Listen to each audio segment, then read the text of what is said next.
সেডি বলে, ও মাই god, Dominic কি বলছে?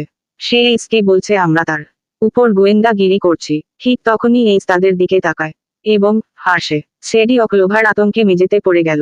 ক্লোভার বলে, ডমিনিক এটা কি করলো?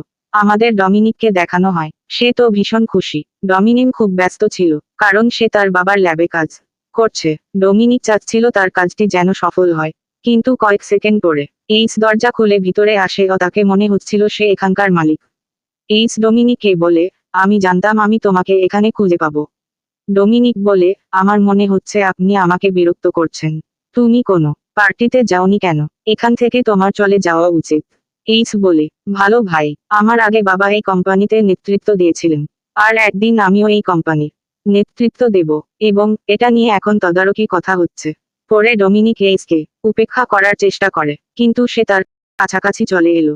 এইস বলে, কাউন্টারে আমি যদি উপনে হতাম, তবে আমি লেবে কম সময় ব্যয় করতাম এবং শুধু স্কুলে ফোকাস করতাম।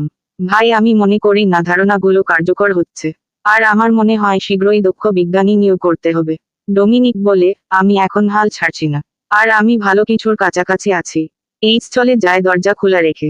ডমিনিক তার পিছনে চলে যায়। অজোরে দরজা বন্ধ করে দেয়। সে রাগান্বিত ছিল। আর সে একা একা বলে, আমি আশা করি আমার ধারণাটি কাজ করতে হবে, যাতে আমি এইসকে দেখাতে পারি